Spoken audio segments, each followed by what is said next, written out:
Hi, it's Charlie Tuna on the Charlie Tuna Show, and right now visiting with Matthew and Gunnar Nelson. They're out on the road right now with their Ricky Nelson Remembered Concert Tour. Matthew and Gunnar, the thing about this CD of yours, this Like Father, Like Sons, did you go back and listen over and over to your dad's material? Because you've just nailed it again. It's funny, we actually didn't. This is all stuff that came from our hearts and our memory, really, of our dad playing live.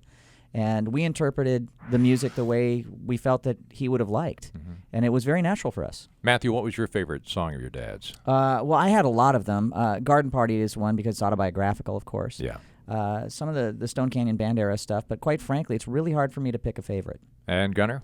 I would have to say Lonesome Town because I don't think anybody sang a ballad better than our dad. He just nailed that song. That song, when he heard Lonesome Town, if you've never heard it, you got to find it on iTunes and get it because simply it has a lonesome quality to it. It does. It's the production and everything. It's very forlorn. He's sitting there singing with just his voice and an acoustic guitar, and that is it. And that's all you need. Yeah. To make the point on that one, right? I think so. I think he actually had a little bit of melancholy going. I mean, he grew up on television. He was a star from a very young age, and he actually really did feel lonely at times. He really didn't know who he could trust. You got to figure that out, who was there for the right reasons, and he always put it into song, and he could really sing that way. You guys have seen that yourselves probably in your careers. You never know who you can trust sometimes in this business. I know. I always look at Matthew cross-eyed, too. Yeah.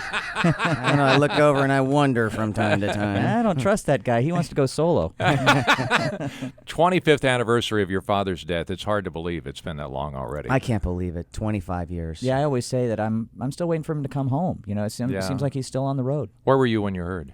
I was actually in my car. I was actually listening to the radio, and they played. You hadn't been contacted? No, of course not. That's the thing about growing up in a celebrity family. You know, they kind of figure that the rules don't apply. And I found out on my car radio. Oh, my God. And Gunnar found out on the television. And we were supposed to be on the plane with him. So for us, it was amazingly tragic. I heard that story. He was on this little small plane that crashed in Texas on his way to Dallas, and you guys were supposed to be on that flight. What happened, though? Why weren't you? Yeah, actually, it wasn't the smallest plane in the world. It was a DC-3 that he bought from Jerry Lee Lewis. Big twin-engine kind of World War II era plane. It's a classic plane, and the reason why he bought it is because he thought that if the engines quit, both engines could quit, you could still glide it in slowly for a landing. Very safe plane. But what had happened is there was a mechanic who left out a 50-cent washer on a fuel line to a gasoline heater that heated the cabin in the plane. And it was wintertime, and all it took was a spark and a little extra aviation fuel, and the plane went up. So it's probably the worst thing that could happen is a fire on board. And, of course, when the truth of that came out, of course, there was a lot of speculation on the plane crash, and we actually, as a family, couldn't talk about it for a lot of years. Is that right? Yeah, because there was a settlement for the band members' families, and they weren't going to get the settlement money unless we, preserved the gag order. Yeah. But unfortunately, the equipment company settled, and they paid off the families, and they could put food on their kids' tables and stuff. But it was really hard to sit back and watch that happen. He didn't deserve that. Listen to your dad's stats here. Grammy Award-winning Rock and Roll Hall of Famer, only artist to have a #1 TV show, a #1 movie, and a #1 song in the same week. He had over 50 Billboard hits and sold over 60 million records. That is true. That's amazing. You guys are selling a few out there yourselves right now. Well, we're definitely out there playing, and I think that was the whole thing. Our dad, he gave his life for rock and roll. Yeah. And with us, all we can do is do what we do, and when we get a chance like this, keep his memory around. Mm-hmm. And the tour now, tell us some of the highlights. What happens on stage during the tour, the Ricky Nelson Remembered? Well, the show is fantastic for us because we put together an audio-visual production. So, we always say that our dad was probably the most televised rock star in history, and with all of those great clips from Ozzy and Harriet and his performances and interviews with people like John Fogerty and Paul McCartney, people like that, we put that into the show as well. We have a great visual performance that goes along with our playing the songs, and I think that's kind of neat. People get a chance to see some great rock and roll and get to see some great television too. Yeah, a lot of memories got to flash before their eyes when they see all this. And like I say, just listening to you guys perform your dad's music on this CD, it's just the flood of memories that comes back. You can just visualize everything again. Oh, thanks. I think what you feel when you see the live show and when you listen to this record too, we're doing this, honestly, to mark the 25th anniversary because we want to and not because we have to. It's a labor of love.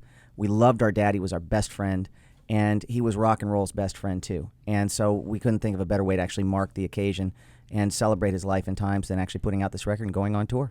we're going to actually have a deal for our listeners out there, the Charlie Tuna Show on this.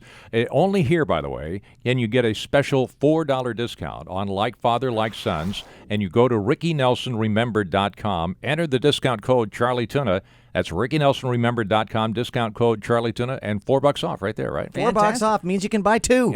That's exactly it. For all your friends, too. You can get a couple of copies on this. But I can't say anything more than this thing chills. I felt the goosebumps when I heard this, and I just said, this is the most remarkable remembrance of a father by the sons that you guys put together. It's just spectacular. It is. You'll get goosebumps. You'll feel like I said earlier that your dad is being channeled right through your 2 voices. So turn up the thermostat before you listen to this record. and Gunnar, you played brilliantly. Well, thank you, Matthew. So did you. Thank you. Go to RickyNelsonRemembered.com, enter the discount code Charlie Tuna, RickyNelsonRemembered.com, discount code Charlie Tuna. They'll give you $4 off the CD, Like Father, Like Sons. What a deal. What a deal it is. Oh, and one other thing. Sure. Kearney, Nebraska, my hometown, is on your concert tour July 15th. Oh, yeah. You're going to be playing at the Merriman Concert Center there, which was actually, in its old days, Kearney Junior High School.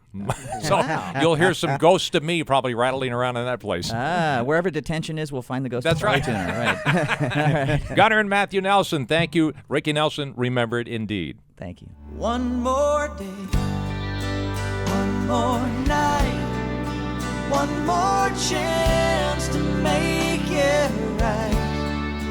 Few more words, a few more